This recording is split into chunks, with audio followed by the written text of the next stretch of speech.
Hi, guys. Thanks for tuning in. I am Inevitable, and this is the Calm Face Violent Ambition podcast, where I'll be talking about literally anything that sparks my interest and sharing my perspective on it. Thanks once again for tuning in, and I hope you enjoy the video. So, today we're going to speak about a topic that also um, stands very deep at the core of who I am, and that is surveillance and privacy, specifically in the realm of technology and how we're being watched on a 24/7 basis, whether it's through our phones, whether it's through our whether it's through the cameras that we walk through when we're on our way to our jobs, right? And we're constantly being put under a state of surveillance. And the topic of that has really interested me to the point where I'll be speaking on that as well.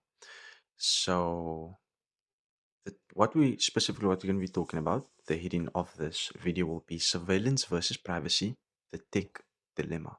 All right. So I've got a few notes here, and yeah, let's dive into it. So technology has given us incredible tools, instant communication, global connectivity, and access to information at our fingertips. But with these advances comes a dilemma. How much surveillance is too much? And how much privacy are we willing to sacrifice? Governments argue that surveillance protects us from threats. Companies say data collection improves services. Yet individuals often feel exposed, monitored, and vulnerable. The tension between surveillance and privacy is not just about technology, it's about trust, freedom, and the kind of society we want to build. Have you ever thought about how much this would affect our lives, the fact that we're put under so much surveillance? I'd really love to hear your thoughts on that. You can just let me know in the comments, and I'll be diving into my four sections as we usually do in all of my videos. And I've left you some golden nuggets at the end of it with some practical steps on how you can implement this insight in your life. And I hope you're gonna enjoy it. All right, so let's dive into section one: the case for surveillance. Surveillance is often justified as a tool for safety and security. In a world of cybercrime, terrorism, and global instability, monitoring can feel like a necessary safeguard. It promises order in a chaotic world and reassurance that someone is watching out for danger. Point number one: governments use surveillance to track criminal activity, prevent terrorism, and maintain public safety. For example, monitoring communications has helped prevent planned attacks before they could unfold. Hmm. Point number two: corporations monitor user behavior to detect fraud, improve services, and personalize experiences. Fraud detection systems in banks rely heavily on surveillance algorithms to protect its customers. Point number three: surveillance can provide accountability. Cameras in public spaces deter crime and protect communities, offering evidence when wrongdoing occurs.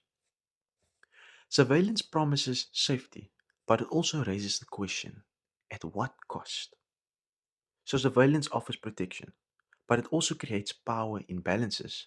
The question is not whether surveillance is useful, it's whether it is used responsibly and whether those who wield it are held accountable.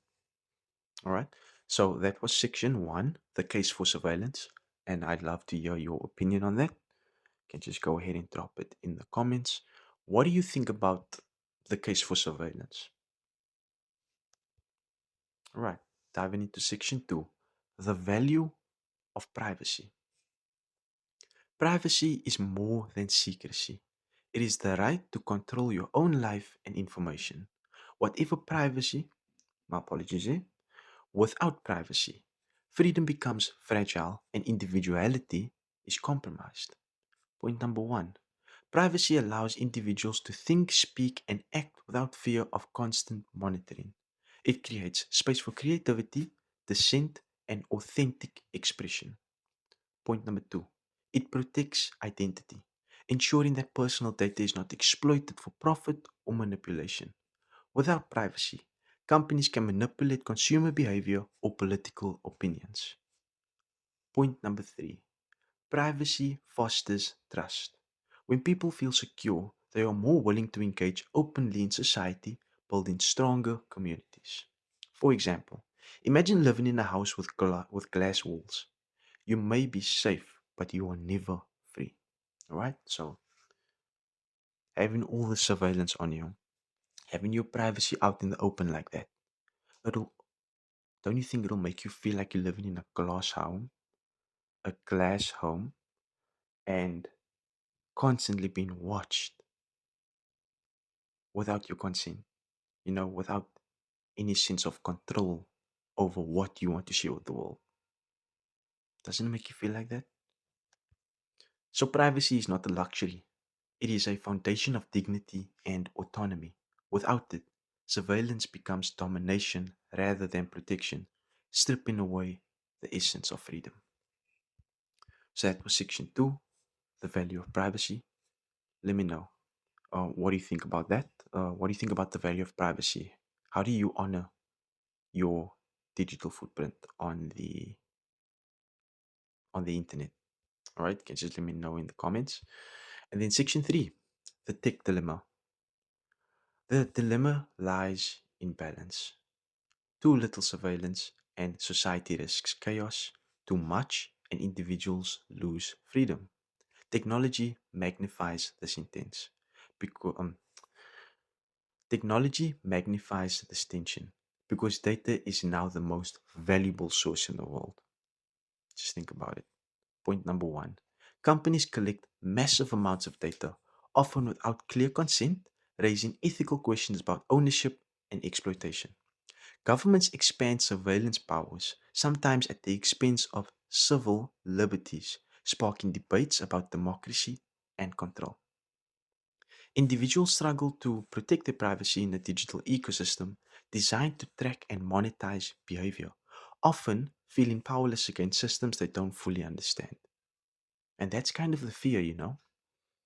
Uh, if you think about if you think about the baby boomers and you think about Gen X, people who are 50 and above, who are still grappling with the idea of the internet and smartphones, and just think about them, your grandparents, your great grandparents, and how their vulnerabilities with this tech space is being exploited by people, by scammers and fraudsters and the government, even. You know what I mean? Like, it's a very real thing.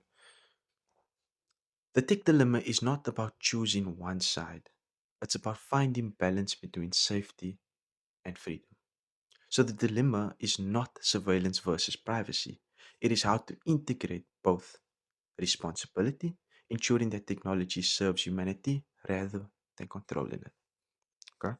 So that was section three, the tech dilemma. What are your thoughts on that? I'd really love to hear them. Drop them down in the comments.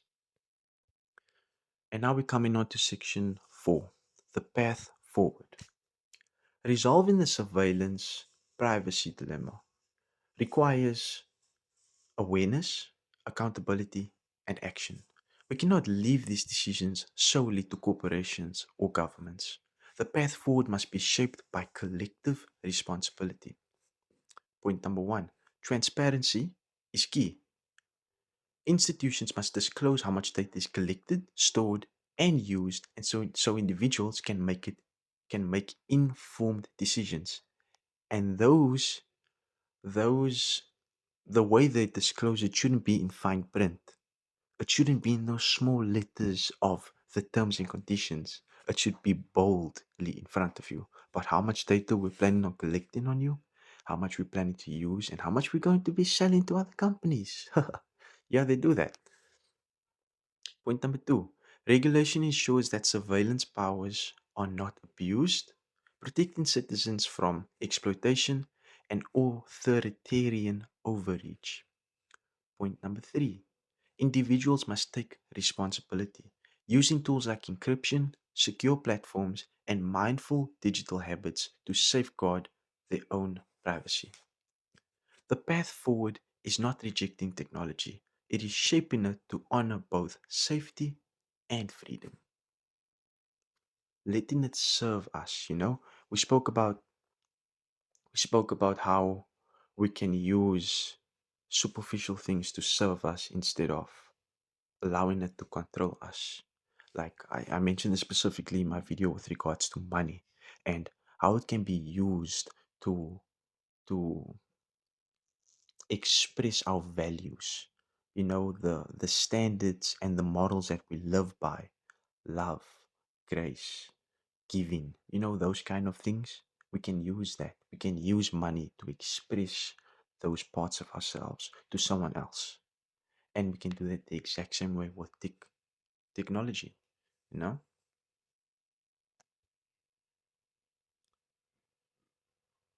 So the path forward is about balance.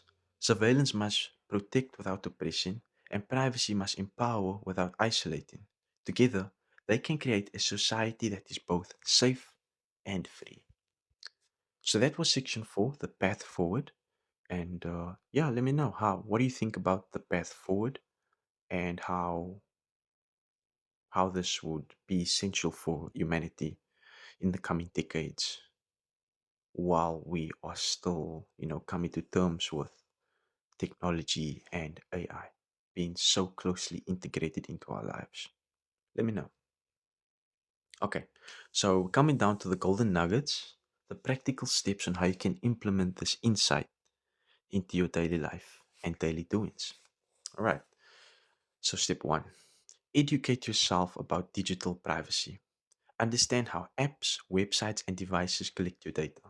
For example, social media platforms often track not only what you post, but how long you linger on certain content. Awareness is the first step towards control. Step 2. Use privacy tools. Encryption, VPNs, and secure messaging apps protect your information from unwanted surveillance. For instance, using end to end encrypted messaging ensures that only you and the recipient can read your conversations. Step 3. Be mindful of consent. Read terms of service, adjust privacy settings, and question what you are agreeing to when you share data. Many platforms bury invasive practices in fine print.